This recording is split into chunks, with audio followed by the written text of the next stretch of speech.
Rassemblés au stade Tata Raphaël de Kinshasa, pas pour un spectacle, mais plutôt pour rendre le dernier hommage à Madame Blanche Odia Kandolo Tunasi, épouse du pasteur Marcelo Tunasi de l'église La Compassion, chrétien de l'église Corps du Christ, famille biologique, amis et connaissances, célébrer le nom de l'Éternel pour sa volonté accomplie. Toujours proche de son peuple, Félix Antoine Tshisekedi Tshilombo, président de la République, accompagné de la distinguée première dame, est venu partager ces moments douloureux avec la famille éplorée. Dès son entrée, le chef de l'État s'est incliné devant la dépouille mortelle.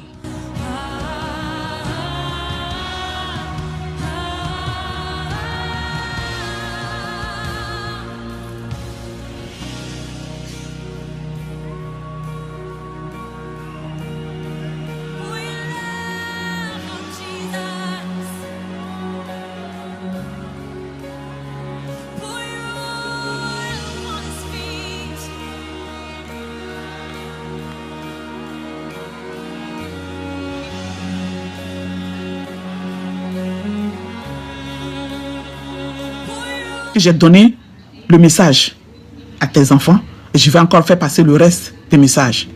Maintenant que les experts ont réussi à démontrer et à prouver que les audios qui circulent actuellement sur les réseaux sociaux sont authentiques et qu'il s'agit bel et bien de la voix de maman Blanche Tunasi et de sa maman, je pense qu'il est temps pour moi de donner une petite analyse, de faire une petite analyse autour de ce sujet-là en attendant que la bombe finale explose. Parce que pour ceux qui ne le savent pas, dans le message du frère de Blanche, il a dit que si le pasteur s'amuse, il va publier son mari, les photos de son mari. Ça veut dire qu'il y a un audio qui traîne à sortir. Pour le moment, cet audio n'est pas encore sur les réseaux sociaux. Dans cet audio, on entend maman Blanche en train de pleurer. Mais si la famille de maman Blanche n'a pas sorti l'audio, personnellement, je ne vois pas l'intérêt de sortir. Parce que demain, si je suis la première à publier cet audio-là sur les réseaux sociaux, demain, on viendra me dire, mais où est-ce que vous avez obtenu cet audio-là? Comment? Ça doit venir de la famille de maman Blanche. Et dans cet audio, on entend maman Blanche en train de pleurer à chaudes larmes parce qu'elle a découvert quelque chose. Concernant à ce que les gens parlent aussi, concernant par rapport à la maman qui est décédée, la maman congolaise qui est décédée, maman, je pense que c'est maman Blanche là. Maman Blanche là. Maman Blanche là. Elle est vraiment, pour ceux qui disent que non, ils n'ont pas vu le corps, est-ce que c'est vraiment elle? C'est vraiment elle. Mais la maman n'était pas opérée. Ils l'ont pas opérée. Parce que la maman elle était livrée pour un sacrifice. La maman n'a pas été opérée avec des couteaux d'opération. La maman n'a pas été touchée. Elle a été sacrifiée. Mais celui qui a fait ça là, il va dire la vérité. Moi, je sais c'est qui. Je ne vais pas dire ça aujourd'hui. Mais celui qui a fait ça là, lui-même, il va dire la vérité. C'est dans l'anesthésie là. Dans l'anesthésie là. C'est dans ça qu'ils ont mis le médicament. Elle n'a pas pu faire l'opération. Quand moi, Dieu me l'a montré, elle était sur le lit d'opération, mais elle n'a pas été opérée. C'est dans l'anesthésie là. Et quand tu dois faire opération là, on te fait endormir. C'est dans ça là. Elle a fait une mort douce. Genre, une mort même qu'elle ne savait pas, ne pas souffrir. Ils ont fait, puis elle est restée dedans. Et le coupable, vous allez savoir, lui-même il va parler. Donc, il y a des choses que moi je vois, je n'ai pas envie de parler. Et ce quelque chose-là, c'est la famille qui doit mettre ça sur les réseaux sociaux pour que nous, les blogueurs, nous puissions relayer. Pourquoi c'est aujourd'hui que le pasteur Marcelo, après un an après le décès de son épouse, a décidé de mobiliser ses avocats pour aller rencontrer la famille de maman Blanche? Quand je vois les gens en commenter, mais pourquoi ils ont attendu un an? Vous pensez que pendant les un an là, la famille de maman Blanche ne tentait pas d'entrer en contact avec lui? Eh ben non, après le décès de maman Blanche, ils ont tenté à plusieurs reprises d'entrer en contact avec le pasteur et ce dernier les a bloqués de partout. Il ne les débloquait que lorsqu'il avait un message à véhiculer. Parce que je veux te dire aujourd'hui, que si réellement tu es un véritable serviteur de Dieu, pasteur Marcelo, que le Seigneur puisse te ramener à ton premier amour, c'est-à-dire à l'amour de la vérité, de la sincérité, et non pas à l'amour de la diffamation, à l'amour du mensonge, à l'amour où tu mens sur tes frères, sachant que tu sais que ce que tu es en train de dire contre ces personnes-là est faux et archi-faux. Et ça, c'est pas bien. Pasteur Marcelo, pourquoi on prêche la sanctification aux gens? Pourquoi on prêche la sainteté? On prêche aux gens, vous irez en enfer. On prêche aux gens que vous êtes comme ci, vous êtes comme ça. Mais si soi-même, on n'est pas vrai, je vous le dis tôt ou tard, Dieu finit toujours par nous exposer. Parce que vous savez, c'est une chose de montrer aux gens un certain mode de vie. C'est autre chose aussi. Les gens qui vous connaissent dans le secret savent qui vous êtes. Donc moi, je suis pas là pour déballer les choses. Je suis pas là pour ça. Mais j'ai juste envie de te dire 2-3 petits mots pour que pasteur Marcelo, que tu que tu reviennes vraiment dans le bon sens en fait. La gloire ne doit pas changer l'homme. Parce qu'en fait, le temps révèle la vraie nature des gens. Et donc, si on est véritablement un vrai enfant de Dieu, même dans le temps, si on est une personne qui est humble, on demeure humble. Si on est une personne vraie, on ne devient pas faux parce qu'on a été élevé. Ok? Pouvoir atteindre la dimension et la deuxième dimension, la deuxième étape dans les loges, qu'on appelle la dimension du compagnon. Je peux dire le niveau du compagnon, parce que là-bas on parle beaucoup de niveau. Et le mot niveau est beaucoup sorti de la bouche du papa Marcelo pendant qu'il était au funérailles.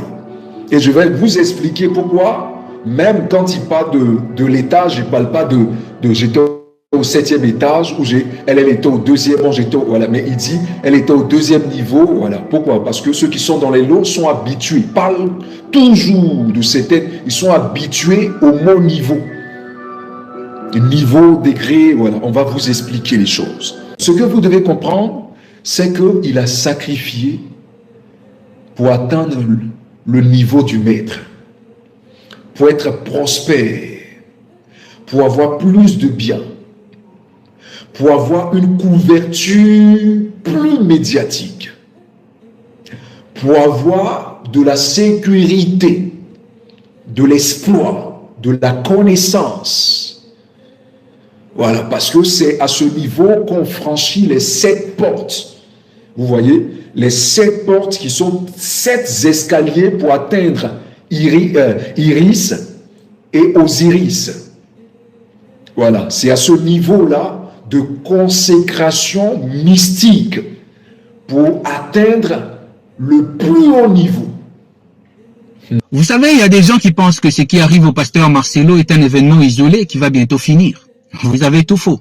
Ça ne fait que commencer. Il est parmi les prémices d'une série de chutes que nous allons vivre bientôt dans ce monde religieux. Je suis la flamme de l'éveil, un brin de lumière qui brille dans les ténèbres du monde pour vous permettre de voir la vérité.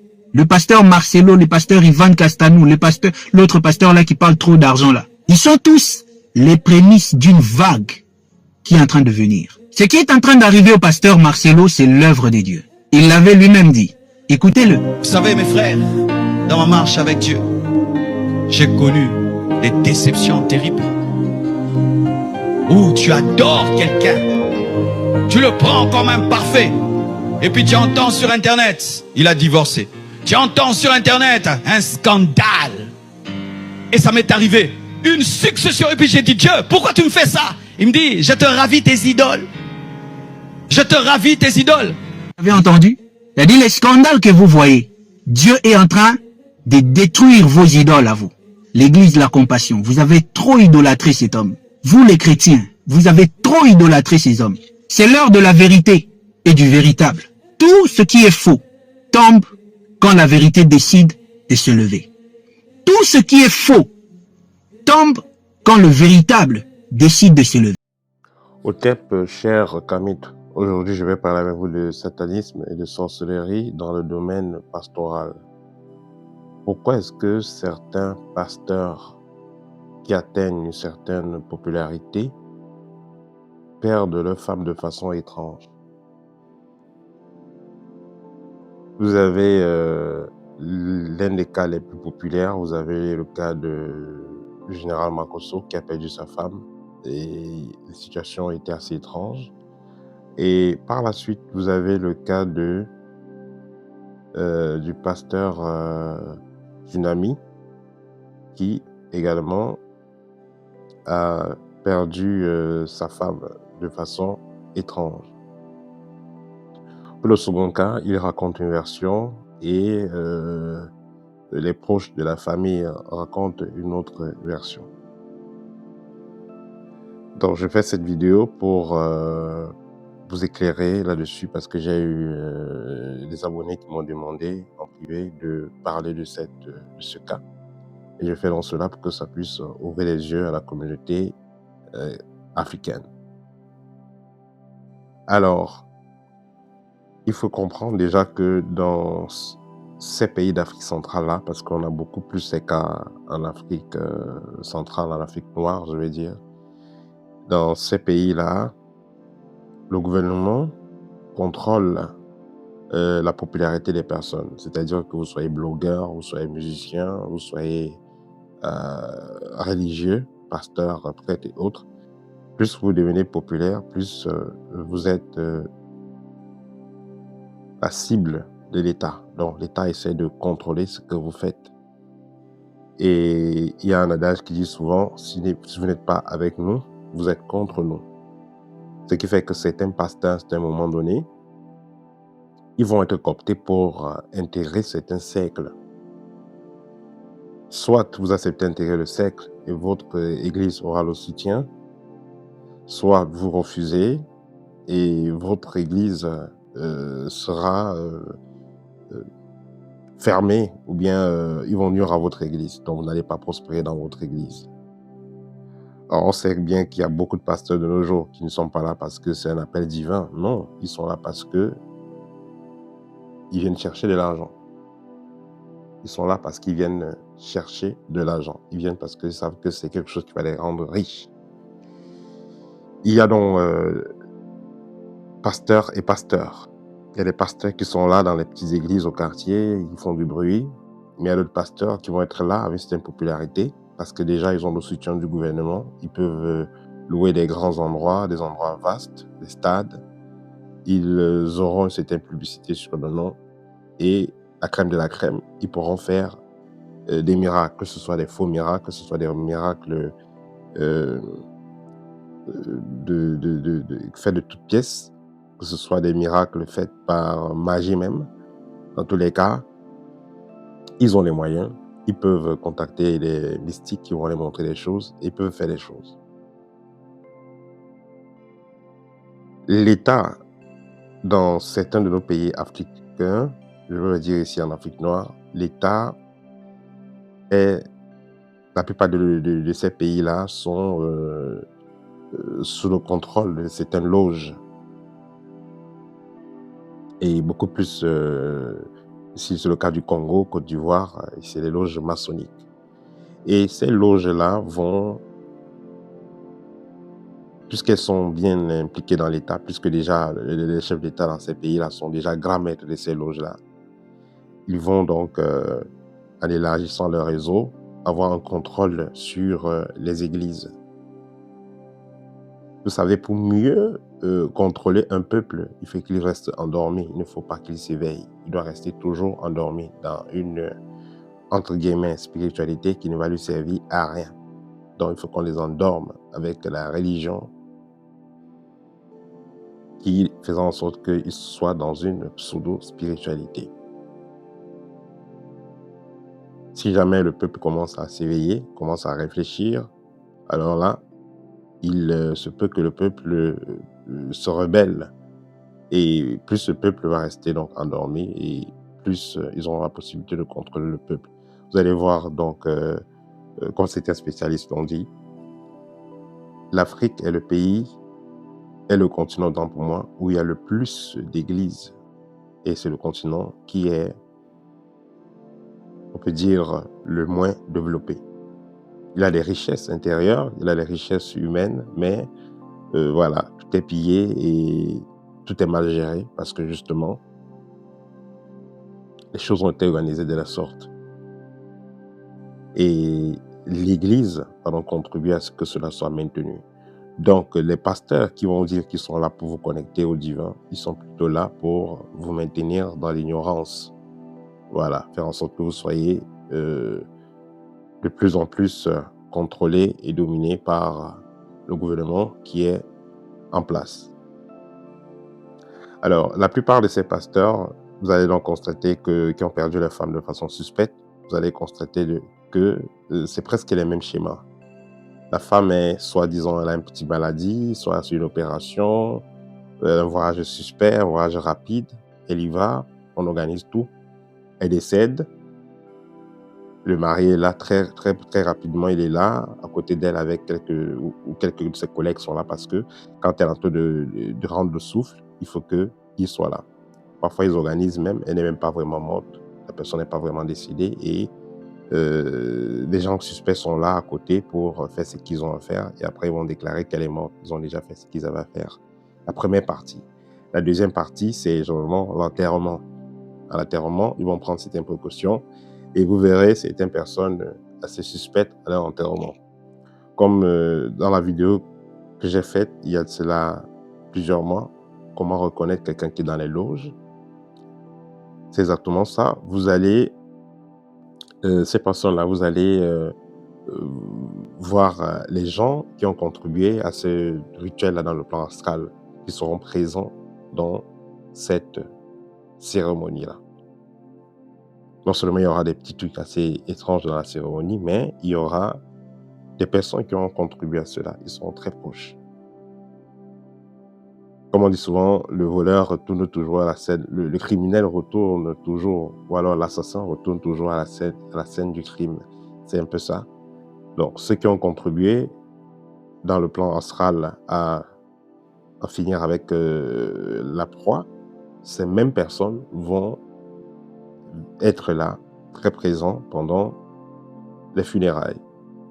Vous avez donc, lors du funérail de l'épouse du pasteur Tsunami, là, vous avez, c'était un ministre qui était présent, c'était un, on va dire, pasteur qui était présent, et vous avez même le chef de l'État qui était là. Voilà, donc là, on va dire ici que les loges sont représentées au plus haut niveau dans cette cérémonie-là. Il sera aussi important de noter ceci. Qu'est-ce qui fait souvent que certains pasteurs à un certain niveau exécutent les femmes? Il y a eu un président en Afrique centrale aussi qui a eu à faire pareil. Mais ici, c'était quoi? Il était avec sa femme et pendant des mois, les gens ne touchaient pas sa femme parce qu'il couchait avec des hommes, il couchait avec des animaux. Et un jour, sa femme l'a attrapé en train de le faire et a menacé partir. Et il a décidé donc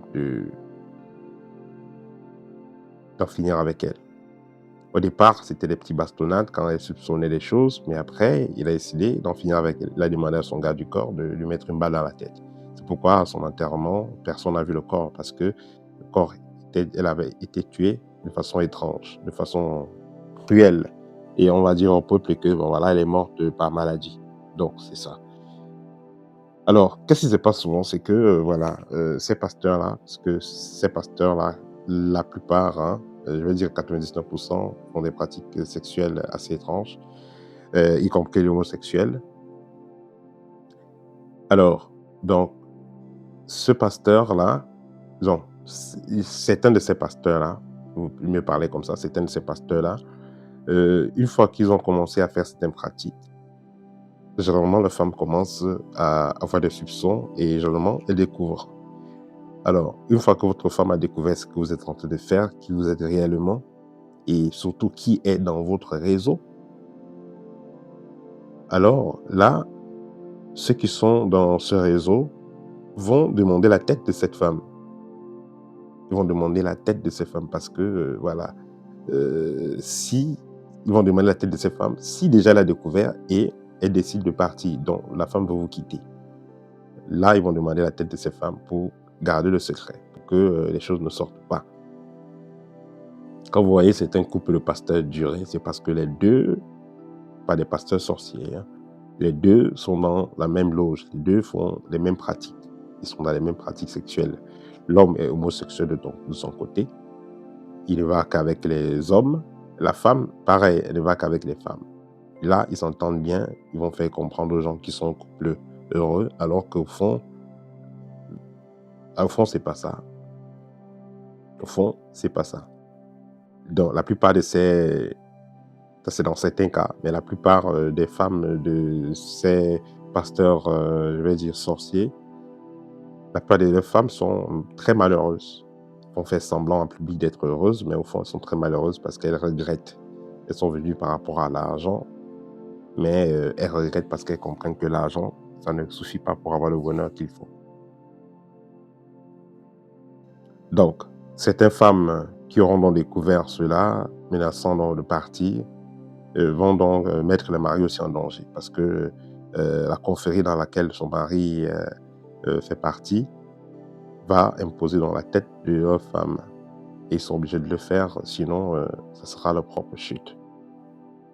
Parallèlement, certains vont faire des sacrifices pour avoir des pouvoirs. Mais notez que pour avoir des pouvoirs, il y a plusieurs différents sacrifices à faire.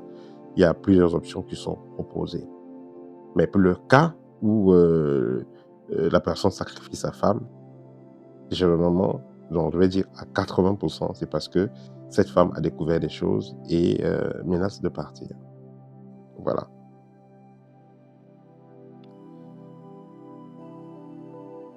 Alors, pour conclure ce partage, donc qu'est-ce qu'on va retenir? Qu'est-ce qu'on va retenir? C'est que la plupart de ces pasteurs-là qui sont dans des loges sacrifient leurs femmes parce que les femmes ont découvert des secrets et menacent de partir. Et pour garder le secret, donc la loge demande de donner cette femme en holocauste. Ensuite, on va retenir que ces pasteurs-là ne sont pas là au service du peuple, ils sont là au service de l'État, dans le mauvais sens. C'est-à-dire que l'État aura besoin que la population reste ignorante et endormie. Et les églises, ces églises-là, parfois on parle souvent d'églises endormies, voilà, ces églises-là vont donc agir dans le sens d'endormir la population afin de soutenir le régime en place. Voilà. Si jamais il y a une église qui veut apprendre au peuple à prendre le devant, à être plus conscient, plus autonome, alors cette église sera fermée très rapidement. C'est pourquoi on va donc obliger certains pasteurs à faire allégeance à des confréries. Soit ils adhèrent à ces confréries-là pour faire évoluer l'église, soit voilà, les églises seront supprimées. Voilà. Mais il est important de noter qu'aucun pays ne s'est développé avec l'Église. Vous avez la Chine, par exemple, elle a gardé sa religion. L'Inde a gardé sa religion. Et vous voyez, ils sont en avance.